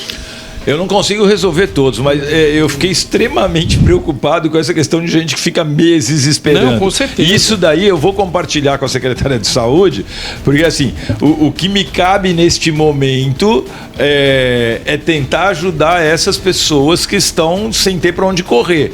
E eu vou sugerir para ela isso daí. Claro, tudo que você falou aqui, Eduardo, eu sou um cara que a minha vida é aprender todo dia. Então hoje eu estou aqui mais uma vez prestando atenção, aprendendo mais um pouquinho, e vou compartilhar com quem tem hoje a condição de encaminhar algumas situações. Claro que eu não vou conseguir resolver problemas de gestão, problemas estruturais, que já vem há um tempão e que não é uma pontuada que eu vou fazer que vai resolver. Mas chamar atenção e alertar quem está com poder, porque a gente não pode esperar também 2024 para começar a pensar em mudança.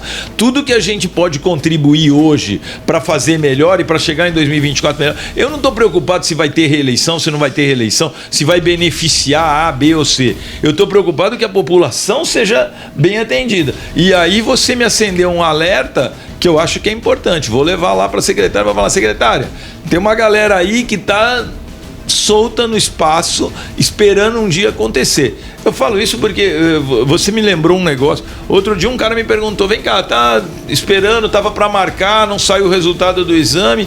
E aí eu fui perguntar, e aí falaram: de fato, é porque foi a outra empresa que estava no hospital, e aí ficou no vazio, e aí marcaram a data do coitado lá. Cara, assim como teve esse que falou comigo, e você agora está trazendo, isso na verdade então não é uma demanda de um que falou comigo, é de uma galera na cidade, uma parte da população que está desassistida e sem ter para onde correr. E não dá para falar assim: olha, vem falar comigo, porque eu não tenho a menor condição de atender todo mundo, ainda mais se é um montão de gente. Nem a sua lista só, porque aí vou falar assim: tá ajudando o Eduardo, quer ser parceiro do Eduardo. Não é nada disso também. É muito importante deixar claro que eu estou pensando institucionalmente. É claro que eu quero continuar sendo parceiro da cidade, mas as pessoas interpretam errado. Então, como eu disse, aí eu vou finalizar minha participação. Vou passar para o Pedro, então. Vou deixar o Pedro. Eu só vou me despedir agradecendo, Márcio, pela oportunidade de estar aqui.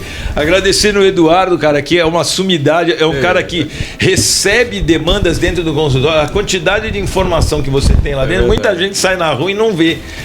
E até porque não enxerga, não presta atenção. E você está sempre ligado naquilo que está acontecendo. Então, uma alegria hoje ter tido a oportunidade de estar aqui, principalmente uma alegria que algumas pessoas estiveram aí com a gente, ouviram o que a gente está falando, podem falar mal, podem falar bem, mas a gente não se escondeu de assunto nenhum, a gente está aí tentando contribuir para que a cidade fique de fato melhor e as pessoas fiquem mais felizes e mais bem atendidas. Márcio, super obrigado, uma alegria gigantesca estar aqui hoje. Paiva. Muito obrigado, Márcio, muito obrigado, Pedro. Foi uma satisfação compartilhar essa mesa com você também, igualmente. Eu tive algumas informações da área de segurança que eu achei que foram bastante proveitosas para a gente. É sempre um aprendizado também compartilhar com você esses momentos. Agradecer a quem nos ouviu e também que a gente está à disposição. E aí, Márcio, foi uma satisfação estar com você hoje. Muito obrigado, uma boa noite a todos, que Deus abençoe a todos que nos ouvem. E assim vamos chegando ao final de mais um Panorama. O Panorama tem essa edição quinzenal. E na edição de hoje, Eduardo Falcão Paiva Magalhães e Pedro de Sá participando aqui conosco. Daqui a pouquinho está disponível no site e também no canal do YouTube para você ter acesso à íntegra nesse nosso bate-papo de hoje no Panorama. Agradecendo a TPC Notícias, na pessoa da André Lima, agradecendo ao nosso amigo Rony Rosa, Autoescola Prisma, desejando a vocês um excelente final de noite e até o próximo Panorama 2024.